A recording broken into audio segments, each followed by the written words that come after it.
अस्सलाम वालेकुम, आप देख रहे हैं समा। मैं हूँ रमज़ईन और मैं हूं सबा शेख। बुलेटिन में कहेंगे आपको खुशामदीद और आपको बताएंगे सबसे पहले वज़ीर आज़म का ब्रॉडशीट से मुतालबा, क्या मरियम नवाज का मजाक सच साबित होने लगा, बर्फीली वादियों में कौम के बच्चों को माजूरी से बचाने का मिशन, प्राइवेसी खदशात और व्हाट्सएप की वजाहतें, ये सब खबरें बुलेटिन में शामिल करेंगे। लेकिन सबसे पहले आपको बताएं हमारे कप्तान सबसे बेहतरीन। इमरान खान आईसीसी पोल में सबसे बेहतरीन कप्तान करार पाए हैं। आईसीसी ने पोल कराया कि सबसे बेहतरीन क्रिकेट लेजेंड कौन है।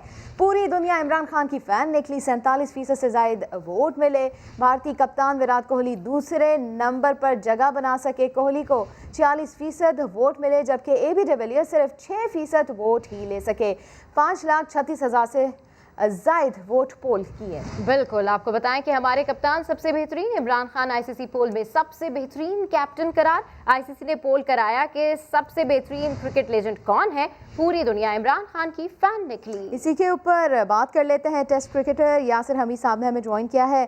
सर, आईसीसी ने पोल कराया है और इमरान खान पहले नंबर पर आए। तकरीबन 28 से 30 साल बाद भी इमरान खान सबके फेवरेट है। कई नए खिलाड़ी आए, कई टैलेंट भी सामने आए, लेकिन इमरान खान का सहर अब भी बरकरार है, अब भी वो सबकी पसंद है।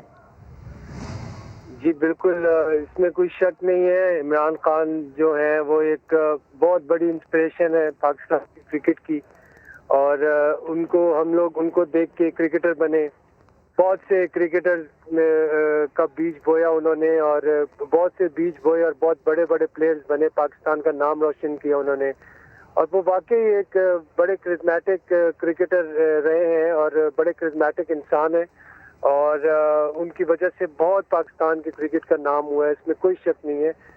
बड़े वो कहते हैं ना, गोहरे नायाब हैं, और एक ऐसी पर्सनैलिटी है जो कि सदियों में पैदा होते हैं। ऐसी ऐसी ऐसी शख्सियत है। जी और बिल्कुल ठीक कह रहे हैं, आपकी बड़ी में क्रिस्मेटिक पर्सनैलिटी है। यासिर साहब, ये बताइएगा कि ऑब्वियसली पूरी दुनिया इमरान खान की फैन निकली है। इमरान खान को 47% से ज्यादा वोट मिले, तो इससे बाकियों का हौसला कितना बढ़ेगा, बाकी कितनी इंस्पिरेशन हासिल कर सकते हैं? देखिए, एक बहुत बड़ी बात है। एक बंदा है, उसने क्रिकेट बहुत अरसा पहले छोड़ दी है, और उसके बाद भी आज 32 साल बाद भी वो विराट कोहली और सचिन तेंदुलकर इन सबको पीछे छोड़ के और नंबर 1 क्रिकेटर करार पाए हैं। तो आप इससे अंदाजा लगा सकते हैं कि कितनी अल्लाह ताला उनको सलाहियत दी हुई है, और कितनी उन्होंने कन्वर्ट किया अपनी सलाहियत को, अगली लाइफ में आगे बढ़े हैं।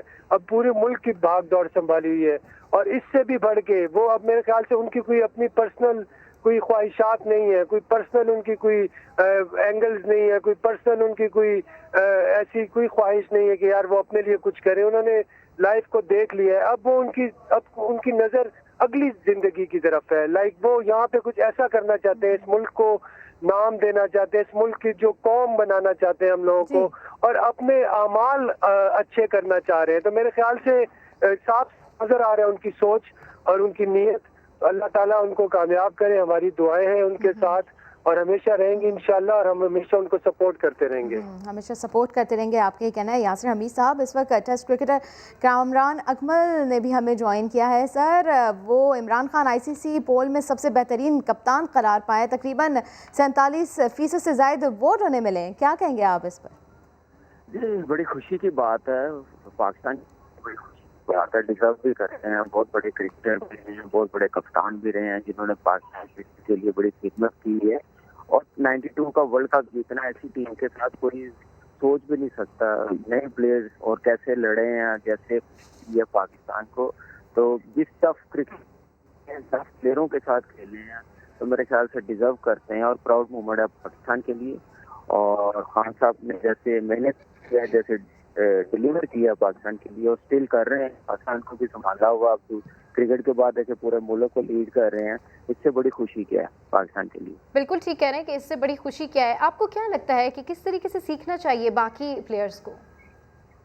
देखें, उनकी मोटिवेशन देखें, उनकी क्या नाम है, देखें कि क्या उन्होंने अचीव किया, कैसे किया, मेहनत के साथ किया, शॉर्टकट के साथ नहीं किया, बिलीव रखा अपने पे, मेहनत पे रखा। तो वो चीजें मेरे ख्याल से एज ए यंगस्टर हम लोगों को भी करना चाहिए, और ये एम रखना चाहिए। सिर्फ हम लोगों ने ये काम नहीं है खेलना, काम ये है कि आप देखें कि 25-30 साल हो गए उनको क्रिकेट छोड़े हुए, इतना वो खेले भी हैं, अभी तक वो नंबर 1 है क्रिकेटर। जैसी सोच, उन जैसा माइंड देखें कि क्या है। तो ये चीजें मेरे ख्याल से हम लोगों के लिए बड़ी मोटिवेशन है, यंगस्टर्स के लिए जो खेल रहे हैं आगे, जो बनना चाह रहे हैं कुछ, तो ये सबसे बड़ी मिसाल है हमारे सामने। तो आप क्या समझते हैं जो आजकल के क्रिकेटर्स हैं वो कहाँ पर कोताही कर रहे हैं, ऐसा क्या कर रहे हैं और उन्हें ऐसा क्या करना चाहिए कि अगले 30 साल भी गुजर जाएं तो उनका नाम जिंदा रहे, जिस तरह अभी ये पोल हुआ है और इमरान खान फिर से बाजी ले गए? देखिए, सिर्फ सोच की बात है, सोच की बात है और एक जज्बा होना चाहिए। जो प्राइम मिनिस्टर साहब के बाद था, जो कामयाब भी हुए हैं, तो वही चीज़ है। उन्होंने कभी शॉर्टकट रखा नहीं था और सिर्फ अपनी मेहनत, अपनी परफॉर्मेंस पर रखा था। आजकल जो क्रिकेटर्स हैं आपके सामने, क्रिकेटर्स को तो नहीं हम कहेंगे, मैनेज करना उनको बड़ा काम है। तो वो अपने दौर में अपने प्लेयर्स को भी बड़ा अच्छा मैनेज करते थे, खुद भी अपने आप को देखे कितना बड़ा उन्होंने क्रिकेटर बनाया, क्रिकेट प्लेयर बने हैं, पाकिस्तान के लिए बने, दुनिया के लिए बने हैं। ये चीज होनी चाहिए आज। जी बिल्कुल बिल्कुल कामरान अकमल, इस वक्त इंस्पिरेशन लेने का ये टाइम है। कामरान अकमल और यासिर समा से गुफ्तगू करे थे, आपका शुक्रिया। आपको अफसोसनाक खबर से आगाह करेंगे। लाहौर में बाप ने 2 बेटियों को कत्ल करके खुदकुशी कर ली। दोनों लड़कियां जहनी और जिस्मानी तौर पर मासूर थीं। वाकई के मुहर्रिकात क्या सामने आए, इस बारे में मजीद जानते हैं जहांगीर खान से। जी अपडेट कीजिए जहांगीर खान। थाना सांदा की हुदूद में राजगढ़ का इलाका है जहां पर यह अफसोसनाक वाकया पेश आया है। बाप ने 2 बेटियों को तेज धार आले से कत्ल किया और उसके बाद अपनी जिंदगी का भी खात्मा कर दिया। अक्सा और सादिया नामी 2 बेटियां जो है वो दोनों जहनी और जिस्मानी तौर पर बचपन से माजूर थीं और इनका वालिद, जिसकी उम्र 67 साल बताई जाती है, जिया, ये कालीनों का कारोबार करता था। बेटियां माजूर थीं। अहले इलाका का यह कहना है कि बाप अपनी बेटियों से बेहद मोहब्बत करता था। पुलिस का ये कहना है कि माली तौर पर इनके सामने कोई मसला जो है वो अभी तक ऐसा नहीं आया कि माशी तौर पर किसी मसले की वजह से इसने ये इंतहाई कदम उठाया हो। बज़ाहिर ये लगता है कि ये बाप, इसको ये फिक्र थी कि इसकी दोनों बेटियां जहनी और जिस्मानी तौर पर माजूर हैं। वालिद के बाद इन दोनों बच्चियों का क्या होगा? जहरीला खाना खिलाया, 5 लाख रुपए रकम लूटी और फरार हो गई। कराची के इलाके मदारी सोसाइटी में वारदात का शिकार होने वाली घर की मालकिन दौरान इलाज जाँ बहक हो गई। सच्चल थाने में मुकदमा दर्ज कर लिया गया है। इस हवाले से रिपोर्ट कर रहे हैं शाहनवाज अली कादरी। कराची में घरेलू मुलाजिम की एक और वारदात, माल तो गया ही था, जान भी चली गई।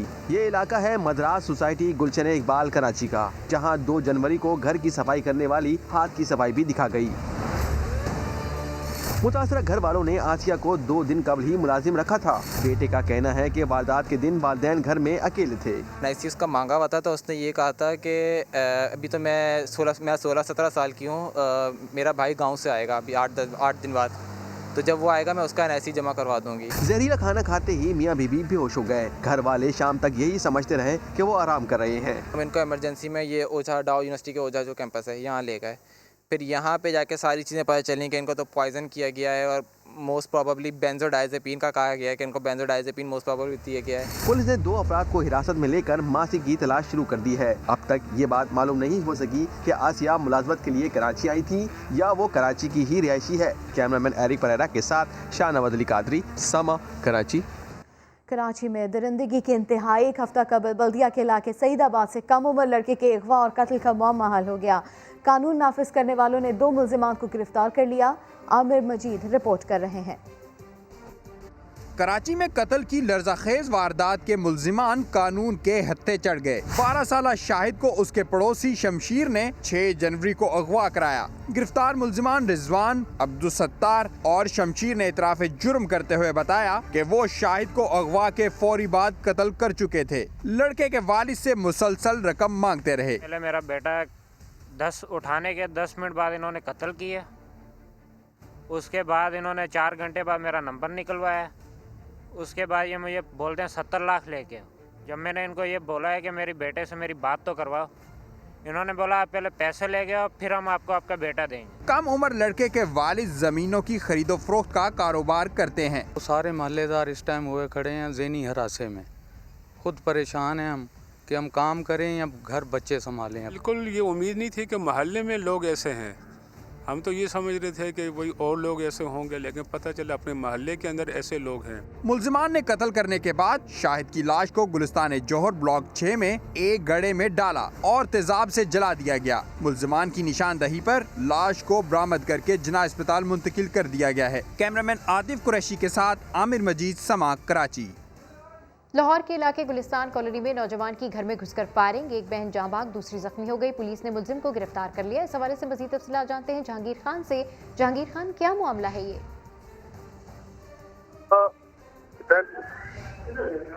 इलाका है जहाँ पर एक नौजवान ने घर में घुसकर फायरिंग की है। फायरिंग की रद में आकर 23 साल कायनात मौका पर जांबाग, जबकि उसकी बहन हेमन शदीद जख्मी हो गई है। पुलिस ने फायरिंग करने वाले मुलजिम को मौका से गिरफ्तार कर लिया है। मुलजिम की शनाख्त अब्दुल्ला के नाम से हुई है। इब्तदाई तहकीकात के मुताबिक इनकार पर या शादी से इनकार पर जो ये फायरिंग का वाकया पेश आया है। मजीद मुलजिम से भी तफ्तीश जारी है और तफ्तीश के बाद इस वाकये के हवाले से बात सामने आएगी। जी ठीक है जहांगीर खान, अपडेट करें, आपका शुक्रिया। उसामा सती केस में गिरफ्तार 5 साबिक एहलकारों ने जुर्म का एतराफ़ कर लिया। एहलकारों का मजीद 5 दिन का रिमांड भी मंजूर कर लिया गया है। तफसीलात जानते हैं सुहेल रशीद से। सुहेल, आगाह कीजिएगा।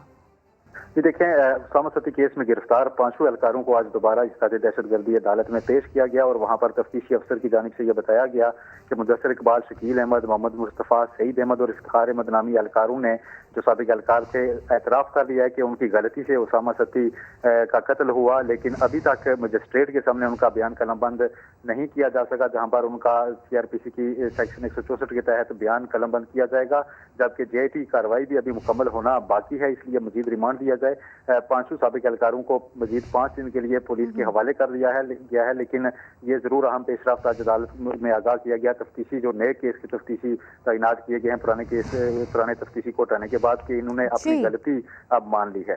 बहुत शुक्रिया सुहेल रशीद आपका। सिंध हाई कोर्ट में लापता अफराद केस की समाअत, अदालत ने रिमार्क्स दिए कि पुलिस की तफ्तीश महज खानापूरी के सिवा कुछ नहीं होती। 2 भाई 2009 से लापता हैं, अब तक सुराग नहीं लगाया जा सका। मजीद जानते हैं समा के नुमाइंदे इरफान उल हक से। इरफान उल हक इस समाअत के हवाले से अपडेट कीजिए। देखिए, लापता अफराद के हवाले से जो हुई कारकर्दगी है पुलिस की और कानून नाफिज करने वाले इदारों की, उस हवाले से अदालत ने बड़े सख्त रिमार्क्स दिए हैं और कारकर्दगी पर न सिर्फ बरहमी का इजहार किया है बल्कि ये भी कहा है कि ये पुलिस की जो रिपोर्ट्स होती हैं एक खानापुरी की रिपोर्ट होती हैं और महज फाइलें भरने के लिए आप कागजात ले आते हैं। अदालत को बताया गया कि मोहम्मद इलियास नामी शहरी अपनी मर्जी से खैबर पख्तूनख्वा गया है, जिस पर अदालत ने ये रिमार्क दिए कि क्या सिंध पुलिस KP पुलिस से रब्ता नहीं कर सकती या KP हुकाम से रब्ता नहीं कर सकती ऐसे अफराद को बाजियाब कराने के लिए। अदालत ने हुक्म दिया है IG सिंध को कि जो लापता अफराद के हवाले से जो मामलात हैं उसका खुद जायजा लें। इसके अलावा JIT जो लापता अफराद के हवाले से बनाई जाती है उनको हिदायत की गई है कि फौरी तौर पर वो इजलास तलब करें और लापता अफराद के हवाले से ठोस पेशरफ्त की जाए और इस हवाले से 11 फरवरी तक तमाम लापता अफराद के मुतालिक समाअत मुलतवी की है और हिदायत की है कि आइंदा समाअत पर एक पेशरफ्त रिपोर्ट पेश की जाए जिसमें इन तमाम लापता अफराद के हवाले से तफसीलात दर्ज की जाए। ठीक है, अच्छा इरफान ये भी बताइएगा कि कराची में मुबैना जाली पुलिस मुकाबले में तालिब इल्म का अगवा, उसके बाद की जो ओवरऑल सिचुएशन है उस हवाले से कुछ अपडेट कीजिए। देखिए, एक तालिब इल्म को अगवा करके कत्ल कर दिया गया था, इसका मुकदमा भी दर्ज किया गया था। ताहम एक मुलजिम है जो पुलिस एहलकार है नामूस खान, वो 9 साल से मफरूर था, वो बहरहाल गिरफ्तार हो गया है और आज उसने जमानत हासिल कर रखी थी। अदालत ने जब आज उसकी जमानत मुस्तरद की है तो उसने कहा था अदालत से फरार होने की कोशिश की, ताहम उसे अदालती हुक्म पर गिरफ्तार कर लिया गया है। अदालत को बताया गया कि इस केस में जो दीगर पुलिस एहलकार नामजद थे वो बरी हो चुके हैं। ताहम अदालत ने ये कहा कि अदालत ही फैसला करेगी कि नामूस खान असल मुजरिम है या नहीं। अदालत ने नामूस खान को गिरफ्तार करके फौरी तौर पर जेल भेजने का हुक्म दे दिया। ठीक है, इरफान अपडेट करें, आपका शुक्रिया। वज़ीर आज़म इमरान खान कहते हैं पहले पनामा पेपर्स ने हमारे हुक्मरानों की करप्शन और मनी लॉन्ड्रिंग को बेनकाब किया, अब ब्रॉडशीट ने बड़े पैमाने पर बेनकाब कर दिया है। ये अशराफिया इस्तेहसाल कार्ड की आड़ में अपने आप को नहीं छुपा सकते। वज़ीर आज़म ने अपने ट्विटर पैगाम में मज़ीद कहा, मैं गुज़िश्ता 24 साल से इस तरह की बदउनवानियों के ख़िलाफ़ लड़ता आ रहा हूँ। जब यह अशराफिया इक़्तिदार में आती है तो लूट मचाती है। अशराफिया की करप्शन पाकिस्तान की तरक्की के लिए ख़तरा है। तो आपको बताते चले, वज़ीर आज़म इमरान खान उनकी जानिब से ट्वीट किया गया है। उन्होंने ये कहा कि पहले पनामा पेपर्स ने हमारे हुक्मरानों की करप्शन और मनी लॉन्ड्रिंग को बेनकाब किया, अब ब्रॉडशीट ने बड़े पैमाने पर बेनकाब कर दिया है।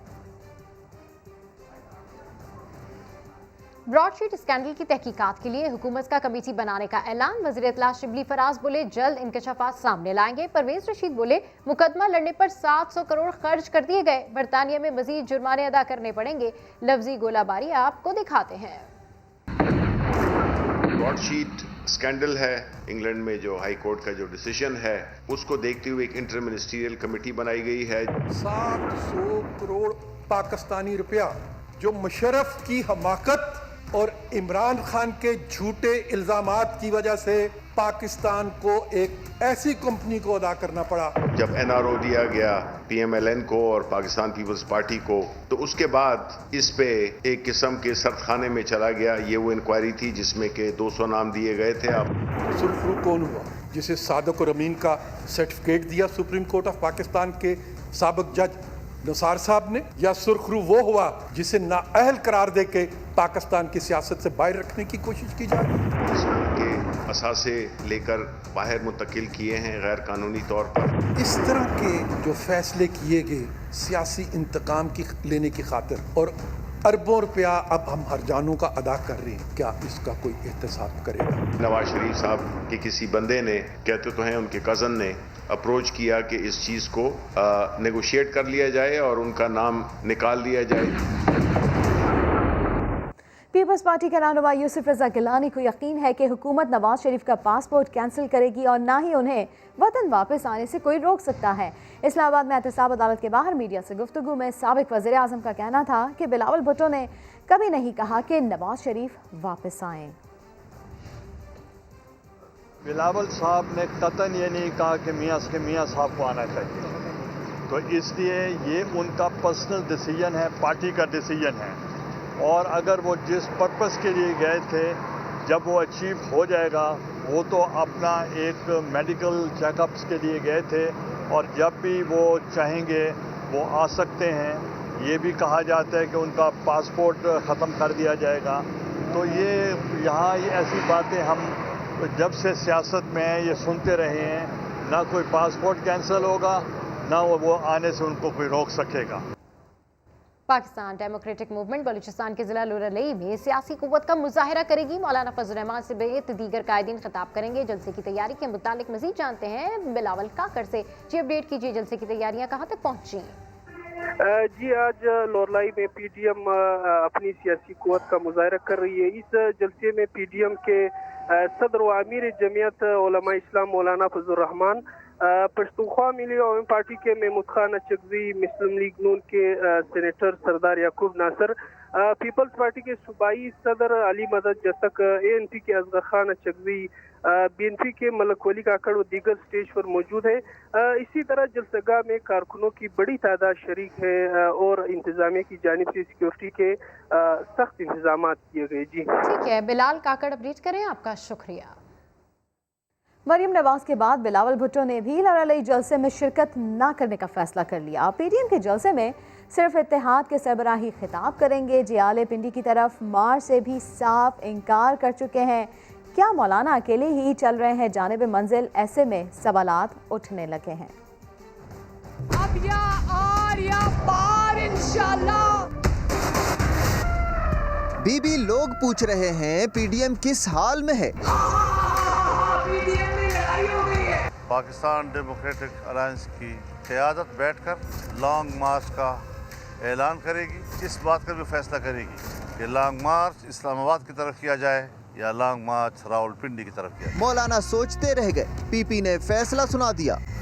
जब हमारे चेयरमैन का हुक्म होगा तो वो मार्च होगा, लेकिन चेयरमैन ये वजाहत कर चुके हैं अपने 1-2 बयान में कि वो जो मार्च होगा वो इस्लामाबाद के लिए होगा। वो जो मार्च होगा वो इस्लामाबाद के लिए होगा। मरियम नवाज ने मलाकंड के बाद लोरालई में भी पीडीएम के जलसे में शिरकत न करने का फैसला किया है। बिलावल भी लोरालई नहीं जा रहे। पीपी रहनुमा चौधरी मंजूर ने तस्दीक कर दी। मरियम नहीं आ रही है, वहाँ पर बिलावल आएंगे सर? नहीं, बिलावल साहब भी नहीं जा रहे। बिलावल साहब भी नहीं जा रहे। हमें कबूल नहीं छोटा मुंह बड़ी बातें। मिसाल बनते हैं और फिर मिसाल देते हैं। पर हमें दुख होता है, ऐसा क्यों होता है, ऐसा क्यों होता है। और अब बात करते हैं वज़ीर-ए-आज़म इमरान खान की, जो वफाकी वज़रा की कारकर्दगी से नाराज नजर आते हैं। वज़रा को खबरदार करते हुए वाज़ेह कर दिया, जो हुकूमती पॉलिसी पर नहीं चलेगा वो घर जाएगा। वज़ीर-ए-आज़म ने सानिया मर्ज के बाद सूरत हाल बिगड़ने का जिम्मेदार पीडीएम को करार दे दिया। बिजली के ब्रेकडाउन पर वज़ीर तवानाई उमर अयूब को आवाम को एतमाद में लेने की हिदायत भी कर दी। इस्लामाबाद से रिपोर्ट कर रहे हैं अब्बास शब्बीर। वफाकी काबीना की बड़ी बैठक में वजीर आजम का बड़ा इंकशाफ। कहा, सानिया मर्ज के बाद हुकूमत तो पहले रोज ही चाहती थी कि हजारा बरादरी के मुतालबात पूरे हों, लेकिन पीडीएम ने सियासत शुरू करके मामला ही खराब कर दिया। वजीर आजम इमरान खान ने सानिया के जिम्मेदारान को कैफरे किरदार तक पहुँचाने का अज़म भी दोहरा दिया। काबीना की कारकर्दगी पर भी इमरान खान का दबंग अंदाज। हुकूमती फैसलों के खिलाफ बोलने वाले नाकाबिले बर्दाश्त करार। अरकान को दो टोक बता दिया कि काबीना में वही रहेगा जो हुकूमती पॉलिसियों पर चलेगा। खबरदार भी कर दिया कि 2.5 साल गुजर चुके हैं, वज़रा अब कारकर्दगी बेहतर बना लें। हुकूमती बयानियां हर फोरम पर मजबूत बनाने और अपोजिशन को बेनकाब करके टफ टाइम देने की हिदायत भी कर दी। वजीर तवानाई उमर अयूब को बिजली के मेगा ब्रेकडाउन पर अवाम को खुद एतमाद में लेने का हुक्म। इस्लामाबाद में उसामा कत्ल केस के मुतालिक मुरसा को मुतमईन करने का टास्क वजीर दाखिला शेख रशीद को सौंप दिया। काबीना ने सिंध में ज़िमनी इंतखाबात के दौरान अमन व अमान के लिए रेंजर्स की तैनाती समेत 15 नुकाती एजेंडे में से बेशतर की मंजूरी भी दे दी। सिर्फ एक सर्किट ने पूरे मुल्क की बिजली बंद कर दी। 9 और 10 जनवरी की दरमियानी शब पाकिस्तान अंधेरों में क्यों डूबा? एनटीडीसी ने मेगा ब्रेकडाउन को इंसानी गलती करार दे दिया। वहाब कामरान रिपोर्ट करेंगे। हफ्ता 9 जनवरी की रात को बिजली के मेगा ब्रेकडाउन का मुअम्मा हल। सिर्फ एक सर्किट ब्रेकर गलत तरीके से बंद किया गया तो पूरा पावर सिस्टम ठप और सारा मुल्क अंधेरों में डूब गया। एनटीडीसी ने इंसानी गलती की सारी कहानी वजारत तवानाई को बता दी। कहा, गुद्दू पावर प्लांट के स्विच यार्ड में एक ब्रेकर की मेंटेनेंस के दौरान अर्थिंग की गई और डे शिफ्ट का अमला ड्यूटी खत्म होने पर ब्रेकर बंद किए बगैर चला गया, जबकि नाइट शिफ्ट वालों ने अर्थिंग खत्म किए बगैर ही उसे बंद कर दिया। नतीजे में पहले गुद्दू पावर प्लांट बैठा और उसकी ट्रांसमिशन लाइन स्ट्रिप कर गयी। दबाव दीगर ग्रिड्स पर पड़ा तो पलक झपकते में ही पूरे मुल्क की बिजली बंद। एनटीडीसी के मुताबिक स्विच यार्ड का ये सर्किट ब्रेकर बराह रास्त कंट्रोल रूम से क्लोज किया गया, जो गलत था। ये भी बताया गया कि ब्रेकर की मेंटेनेंस के लिए नेशनल पावर कंट्रोल सेंटर से मंजूरी तो ली ही नहीं गई थी। वहाब कामरान, समा, इस्लामाबाद। मुल्क अंधेरे में डूबा तो पंजाब की आंख खुल गई। सूबाई हुकूमत ने अपनी ट्रांसमिशन कंपनी कायम करने का फैसला कर लिया। वजीर तवानाई का कहना है कि अपने ग्रिड स्टेशन कायम करेंगे। पंजाब दीगर सूबों से गैस की खरीदारी का मुआहिदा भी करेगा। Punjab transmission and distribution company वो हमारी समरी मूव हुई है कैबिनेट के अप्रूवल के लिए, तो इंशाल्लाह हम अपनी ट्रांसमिशन लाइनें भी बिछाएंगे और अपने ग्रिड स्टेशन भी खड़े करेंगे। जो पावर प्लांट्स हैं कम अज़ कम उनके दरमियान को बैरियर्स आ जाएंगे। अगर कहीं खराबी होती है तो पूरा मुल्क जो है ना ये उस पर नहीं जाएगा, अंधेरे में नहीं जाएगा। उसको स्टेप बाय स्टेप और उसी जगह को हम कंटेन कर सकें। इंटर प्रोविंशियल अपना ये ट्रेडिंग हो सकती है, उस पर भी हम वर्किंग कर रहे हैं क्योंकि RLNG पंजाब को बहुत महंगी पड़ रही है। साबिक MD एनटीडीसी फयाज चौधरी कहते हैं, पूरा मुल्क किसी एक गलती की वजह से अंधेरे में नहीं डूबा। तहकीकात में साबित होगा कि दूसरी लाइन क्यों ट्रिप हुई। समा से गुफ्तगू में उन्होंने मजीद क्या कहा, आइए सुन लेते हैं। एक सर्किट ब्रेकर की जाए किसी भी एक एलिमेंट से सिस्टम ऐसे डिजाइन ही नहीं है कि उससे सारा मुल्क जो है ना वो डार्क में चला जाए या टोटल सिस्टम कोलैप्स हो जाए या कैस्केडिंग हो जाए। ये यहाँ 3 सर्किट्स निकले हैं और तीनों ही कनेक्ट करते हैं नॉर्थ साउथ। तो यहाँ एक एलिमेंट नहीं निकला है, एक एलिमेंट में गलती नहीं। तो एक एलिमेंट की गलती से दूसरी इनडिस्क्रिमिनेट ट्रिपिंग, वो आपकी इन्वेस्टिगेशन बताएगी कि दूसरी लाइन क्यों निकली। तीसरी की समझ आती है लेकिन दूसरी लाइन नहीं निकलनी चाहिए थी। और वो सिस्टम इस तरह डिजाइन ही नहीं है कि आपके एलिमेंट एक बार एलिमेंट के निकलने की वजह दूसरा ऑटोमेटिकली निकले। मजीद खबरों को भी बुलेटिन का हिस्सा बनाएंगे, लेकिन इस ब्रेक के बाद साथ रहिएगा।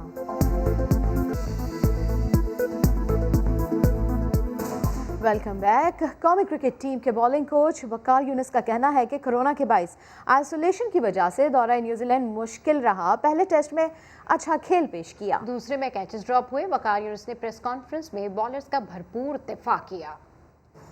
आई am not here to hide behind anything. किसी चीज़ के पीछे मैं छुपने के लिए यहाँ नहीं आया हूँ। जहाँ तक बात टूर की है तो टूर सबके सामने है। थोड़ा टफ ज़रूर था, मुश्किलात थी। पहला टेस्ट मैच हम माशाल्लाह बहुत अच्छा खेले। आई थिंक थोड़ा सा ऑफ कोर्स गलतियाँ ज़रूर हुई। फिर दूसरा test match I think last आखिरी 1-2 दिन की जो क्रिकेट थी वो उसमें हम लोग थोड़ा सा लेट डाउन हुए। हम सब लोग थोड़ा नो बॉल का भी 1-2 इशू हुए, फिर कैचेस का ड्रॉप होना। आई थिंक ये सारा कुछ मिला के टूर की वो परफॉर्मेंस जो हम चाहते थे वो नहीं हुई। बॉलिंग कोच वकार यूनुस ने मोहम्मद आमिर से मुतालिक सवाल पर कहा कि आमिर के बयानात पर तकलीफ और दुख हुआ। कोई शक नहीं, आमिर बेहतरीन क्रिकेटर है। जिस तरह क्रिकेट छोड़ी वो मायूस कुन है। आमिर को टीम में वापस लाने के लिए सबसे लड़ा था। जहाँ तक आमिर का सवाल है, बड़ा मुझे तकलीफ़ और दुख हुई और बड़ा अनफॉर्चुनेट है कि जिस तरीके से उन्होंने ये सारे बयानात दिए और जिस तरीके से एग्ज़िट उन्होंने क्रिकेट में से किया। I think is a wonderful cricketer, इसमें कोई शक नहीं है उसमें बट अनफॉर्चुनेट है क्योंकि अगर मुझे पूछेंगे तो मैं तो उन बंदों में से हूँ जो उसका एडवोकेट किया था कि उसको वापस आना चाहिए। और मैं सबसे लड़ा भी था इस मामले में। नजम सेठी साहब से भी मैं लड़ा था कि नहीं आना चाहिए। लड़कों से भी मैंने बात की थी कि वी शुड एक्सेप्ट हिम। बच्चा था, गलती हुई है, हो जाती हैं चीज़ें। तो उसके बाद इस तरह के बयानात देना तो ये थोड़ा सा नामुनासिब था।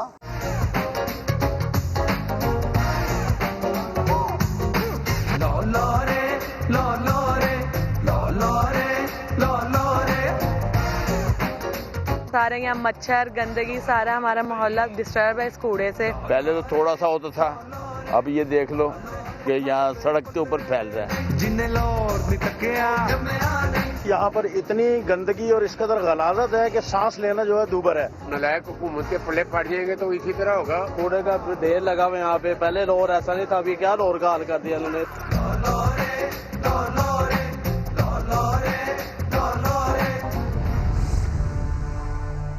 लाहौर शहर की सफाई के लिए एक और डेडलाइन दी गई जिसके ख़त्म होने में 2 रोज़ बाकी है, मगर शहर के मुतादिद इलाके अभी भी कचरे से आटे हैं। समा के नुमाइंदे दानियाल उमर से अपडेट्स ले लेते हैं कि इस वक्त वहाँ पर क्या सूरत हाल है। तो दानियाल, आप इस वक्त कहाँ पर मौजूद हैं और यहाँ पर आप क्या मनाजिर देख रहे हैं कचरे के?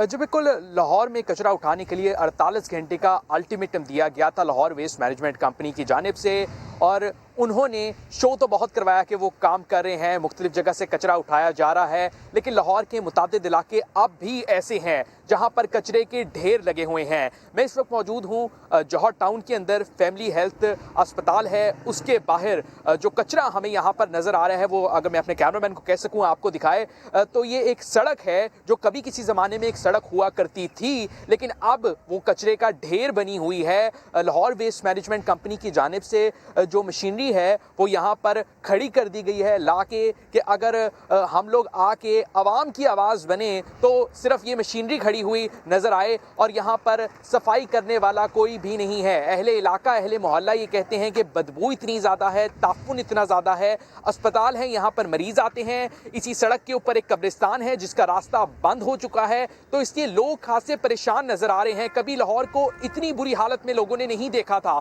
आज उनका दिल रो रहा है ये तमाम सिचुएशन देख के कि इतना खूबसूरत शहर आज कचरे का मंजर पेश कर रहा है। जी बहुत शुक्रिया दानियाल उमर आपका।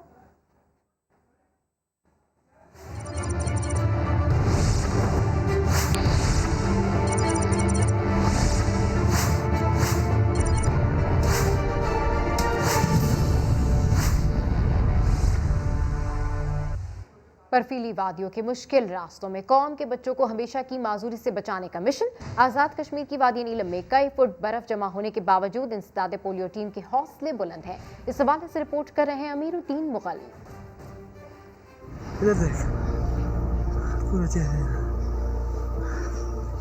हिम्मत मर्दाम मदद खुदा।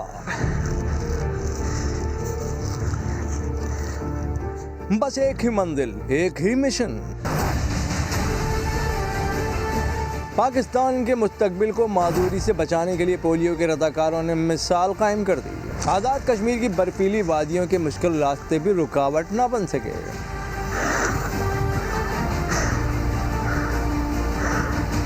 सिर्फ मर्द ही नहीं, इंसदाद पोलियो मुहिम की ख़वातीन वर्कर्स भी अपनी जान हथेली पर रखकर बच्चों को कतरे पिलाने निकल पड़ी। जहां बर्फानी तोदे गिरने का खदशा हर वक्त सर पर मंडला रहा होता है, वहीं ये रज़ाकार घर घर जाकर बच्चों को पोलियो से बचाव के कतरे पिला रहे हैं। पोलियो वर्कर्स को कई किलोमीटर पैदल सफर करना पड़ता है, मगर रज़ाकारों के बुलंद हौसले देखकर वादिया नीलम समेत दीगर इलाकों के मकीन भी उन्हें सलाम पेश करते हैं। बर्फपोश पहाड़ों पर पोलियो के खिलाफ मिशन पूरी आबोताब से जारी है। शदीद सर्दी और धुंध का राज, फैसलाबाद में भी पोलियो वर्कर्स हमारे बच्चों की खातिर सख्त मौसम का मुकाबला कर रहे हैं। सादिया फरहान रिपोर्ट करेंगी।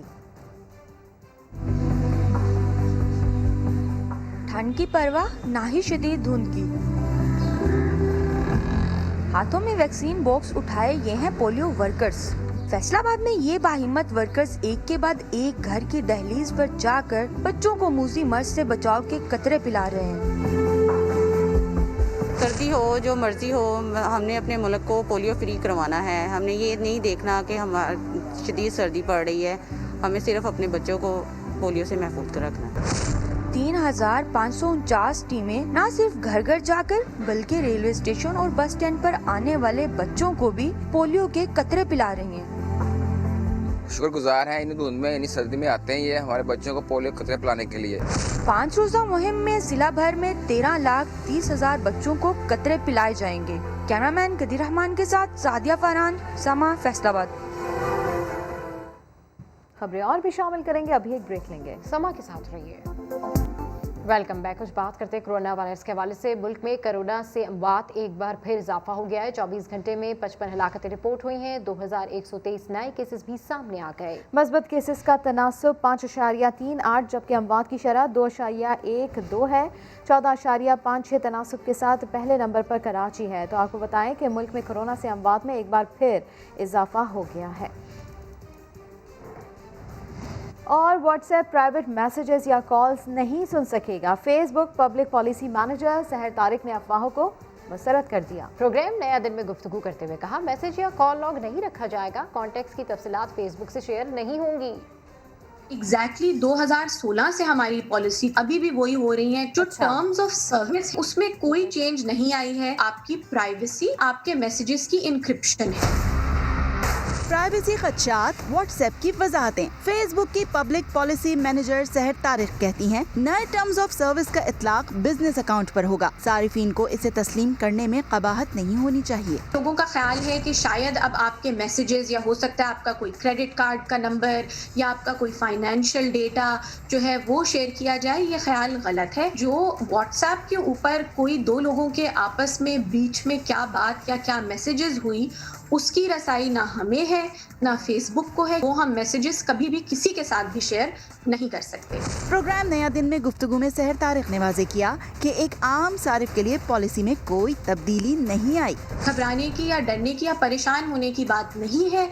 उनके मैसेजेस अभी तक प्राइवेट हैं, सिक्योर हैं, इनक्रिप्टेड हैं। और जैसे मैंने कहा कि इस्तिखारे का क्या रिजल्ट आया वो अम्मी और अल्लाह मियाँ के दरमियान है अभी तक, और वो व्हाट्सएप हेडक्वार्टर में किसी को नहीं पता। फेसबुक की पब्लिक पॉलिसी मैनेजर का कहना है, दुनिया के तमाम सार्फिन के लिए एक ही पॉलिसी होती है। टर्म्स ऑफ सर्विसेज तस्लीम न करने वाले मखसूस मुद्दत के बाद सर्विस इस्तेमाल नहीं कर सकेंगे, लेकिन इनका डेटा महफूज रहेगा।